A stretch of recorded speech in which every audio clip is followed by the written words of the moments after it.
ఇవాళ మీరు నిన్న మొన్న చూస్తున్నారు టీవీలల్లా ఆయన హెచ్సియు యూనివర్సిటీలో చెట్లు నరుకుతా ఉన్నాడు. అక్కడ ఉండే పక్షులు, నెమళ్ళు, జింకలు అవి ఏడుస్తున్నాయి, అరుపులు పెడుతుంటే కూడా ఈయనకు చీమ గుట్టినట్టు కూడా లేదు.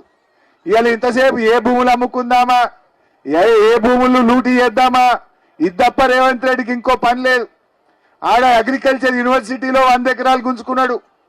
ఇవాళ ఇప్పుడు మళ్ళా 400 ఎకరాలు హైదరాబాద్ సెంట్రల్ యూనివర్సిటీలో గుంజుకొని దాన్ని అమ్ముకుంటాడట.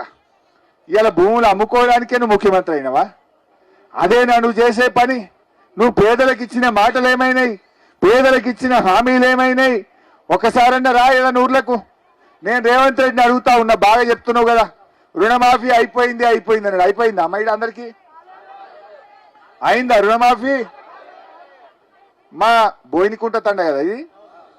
రేవంత్ రెడ్డి నువ్వు పాలమూరు బిడ్డ అంటున్నావు కదా, నేను రేవంత్ రెడ్డిని కోరుతా ఉన్నా, దమ్ముంటే గన్మెన్లు లేకుండా పోలీసు వాళ్ళు లేకుండా మా బోయినకుంట తండకు రా, రుణమాఫీ అయిందా లేదా మా వాళ్ళు చెప్తారు.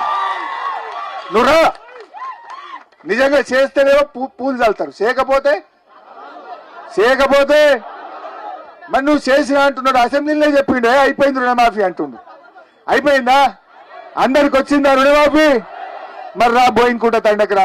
నువ్వు పాలమూరు బిడ్డవైతే, నీకు పౌరుషం ఉంటే, నువ్వు నల్లమల జంగల్కెళ్ళి వచ్చినవైతే పోలీసు వాళ్ళు లేకుండా రా మా తండకు రా. రుణమాఫీ అయితే పూలు చల్లుతారు, లేకపోతే ఏం చేస్తారో వాళ్ళ ఇష్టం. ఇక వాళ్ళ ఇష్టం. ఎక్కడికైనా రావాలంటే ముంగట మొదలు పోలీసు వాళ్ళు వచ్చి పిల్లల్ని పట్టుకపోతురు, బీఆర్ఎస్ కార్యకర్తల్ని పట్టుకపోతురు, కేసులు పెడుతుండు. ఇదేనా ప్రజాస్వామ్యం? ఏడవ గ్యారంటీ ప్రజాస్వామ్యం అన్నావు. ఉందా అసలు ఈ రాష్ట్రంలో ప్రజాస్వామ్యం? నిన్న కాలేజీ పిల్లల్ని పాపం గొడ్డులు కొట్టినట్టు కొట్టిండ్రు. ఈపులు గమిలిపోయినాయి పిల్లలై. నిరుద్యోగ యువతకు 2 లక్షల ఉద్యోగాలు ఇస్తాయి ఏడాది లోపల అన్నాడు.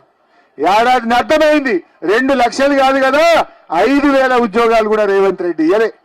అన్ని అబద్ధాలు, అన్ని గోబల్స్, మాయ మాటలు చెప్పిండు. గద్దెనెక్కి ఇలా మోసం చేస్తా ఉన్నాడు.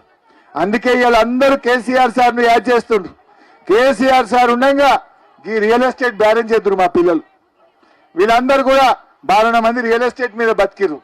ఇప్పుడు ఆ మోటార్ సైకిల్ వాడు గుంజుకపోతుండు, ఫైనాన్స్ వాడు, కార్లు ఫైనాన్స్ వాడు గుంజుకపోతుండు. బేరం బంద్ అయింది, ఫైనాన్స్ కూడా బంద్ అయిందట. ఫైనాన్స్ కూడా బంద్ అయిపోయింది. ఇక బండ్లు గుంజుకపోవడు వీడికి వచ్చింది కథ. కేసీఆర్ ఉన్నప్పుడు 3 పువ్వులు 6 కాయల్లాగా ఉండే, అందరూ బతికిండ్రు, చేతిలో పైసా కనబడ్డది. ఇప్పుడు అప్పు కూడా దొరుకుతుంది. ఎవడన్నా అప్పు అడిగితే అదే పోతుండడు, మళ్ళీ కనబడతలేడు. అప్పు అడుగుతాడేమో ఫోన్ కూడా రావటని పరిస్థితి వచ్చింది.